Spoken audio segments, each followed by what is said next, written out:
Gyanvapi case में अब 26 मई को सुनवाई होगी। कमीशन की रिपोर्ट पर दोनों पक्ष दाखिल करेंगे अपना जवाब।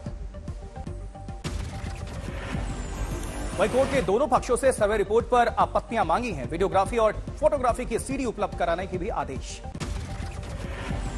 26 मई को दोनों पक्षों की दलील सुनने के बाद जिला जज तय करेंगे आगे की सुनवाई की प्रक्रिया।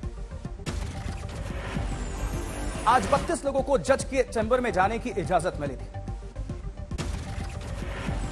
वहीं सुप्रीम कोर्ट ने ज्ञानवापी मामले से जुड़ी सभी याचिकाओं को सेशंस कोर्ट से जिला अदालत में ट्रांसफर करने का आदेश जारी किया था। तो 26 मई को पहले ज्ञानवापी केस की वैधता पर होगी सुनवाई।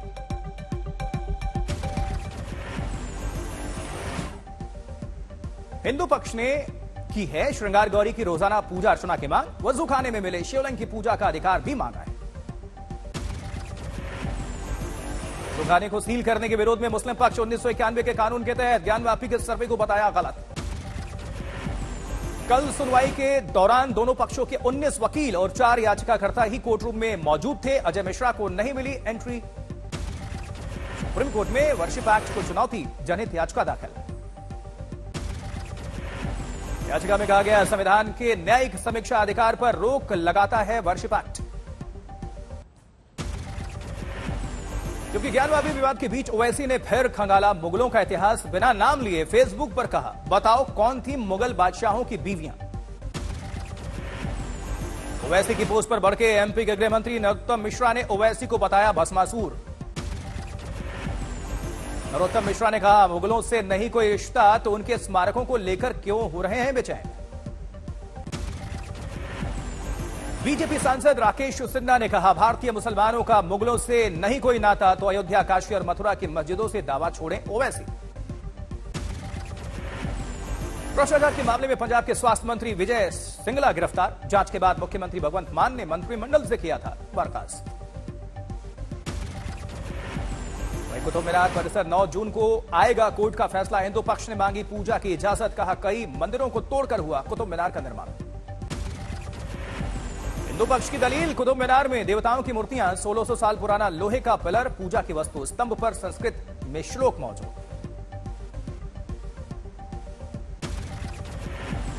कोर्ट ने हिंदू पक्ष से पूछा, क्या कानून में मौलिक अधिकार है पूजा पाठ 800 साल पुरानी धरोहर पर दावा कैसे। कुतुब मीनार मामले में एएसआई ने दिल्ली की साकेत कोर्ट में दाखिल की रिपोर्ट। हिंदू पक्ष की याचिका रद्द करने की मांग। कोर्ट में दाखिल रिपोर्ट के मुताबिक ऐतिहासिक इमारत के स्ट्रक्चर में नहीं हो सकता फेरबदल। 1914 से संरक्षित है स्मारक। एएसआई ने कहा, संरक्षण की शुरुआत से ही नहीं हुई स्मारक में पूजा, धार्मिक गतिविधियां शुरू होने की संभावना नहीं। कुतुब परिसर में स्थित मस्जिद में रोकी गई नमाज। एएसआई ने मांगा था अनुमति पत्र, दस्तावेज न मिलने पर फैसला। कुतुब मीनार की मुगल मस्जिद के इमाम शेर मोहम्मद का बयान। कहा, 13 मई के बाद से रोकी गई नमाज। इमाम ने किया एएसआई के फैसले का विरोध। कहा, नमाज शुरू नहीं हुई तो खटखटाएंगे कोर्ट का दरवाजा। इमाम शेर मोहम्मद ने माना, मस्जिद की दीवारों में देवी देवताओं की मूर्तियां, पत्थरों पर देवी देवताओं की आकृतियां।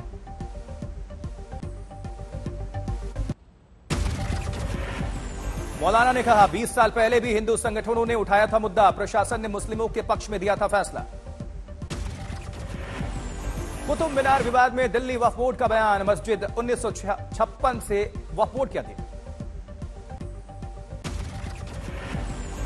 इस बीच आम आदमी पार्टी विधायक अमानतुल्लाह खान ने कहा, 40 साल से इमाम को दे रहे हैं वेतन। वक्फ बोर्ड लड़ेगा अधिकार की लड़ाई। महाराणा प्रताप सेना के कार्यकर्ताओं ने कनॉट प्लेस में प्राचीन शिव मंदिर में किया रुद्राभिषेक। कुतुब मीनार में पूजा अर्चना की अनुमति के लिए प्रार्थना। कनॉट प्लेस के शिव मंदिर की सुरक्षा बढ़ाई गई, अतिरिक्त पुलिस बल तैनात। वहीं टोक्यो में प्रधानमंत्री नरेंद्र मोदी और जो बाइडेन के बीच द्विपक्षीय मुलाकात। पीएम मोदी ने कहा, वैश्विक शांति के लिए भारत अमेरिका की दोस्ती खास अहम। भारत और अमेरिका की मित्रता वैश्विक शांति और स्थिरता और मानव जाति के कल्याण के लिए एक फोर्स फॉर गुड बनी रहेगी। प्रधानमंत्री नरेंद्र मोदी ने कहा, भारत और अमेरिका के बीच कारोबार का विस्तार, निवेश और तकनीकी दिशा में भी बढ़ा सहयोग। बीच ट्रेड और निवेश में भी निरंतर विस्तार होता जा रहा है, यद्यपि ये हमारे पोटेंशियल से अभी बहुत कम है। राष्ट्रपति जो बाइडेन ने की पीएम मोदी की तारीफ, कहा लोकतंत्र की मजबूती के लिए कर रहे हैं नरेंद्र मोदी काम। Looking forward to continuing our conversation today. Mr. Prime Minister, there's so much that our countries can and will do together, and I'm committed to making U.S.-India partnership among the closest we have on earth. President Biden ने कहा corona काल में मोदी सरकार ने किया शानदार काम, चीन महामारी से निपटने में रहा नाकाम। Clean energy initiative. It's important work in India supporting vaccine production, clean energy initiatives, and I'm also glad we're renewing the Indo-US Vaccine Action Program. राष्ट्रपति बाइडेन ने कहा दुनिया में भारत और अमेरिका के रिश्ते सबसे करीबी, साथ मिलकर काफी कुछ किया, आगे भी जारी रहेगी साझेदारी। भारत और अमेरिका के बीच जारी रहेगा Indo US vaccine action programme, Biden ने रिन्यूअल पर जताई खुशी। वहीं टोक्यो में क्वाड देशों की बैठक में दिखा 4 देशों का दम, पीएम मोदी ने कहा मित्रों के बीच होना सौभाग्य की बात। प्रधानमंत्री नरेंद्र मोदी ने कहा कम वक्त में क्वाड ने बनाई अपनी अलग जगह, आर्थिक समन्वय और सहयोग बढ़ा है। क्वाड बैठक में बोले पीएम मोदी हम सबका साझा उद्देश्य कोरोना काल में भी मिलकर किया काम।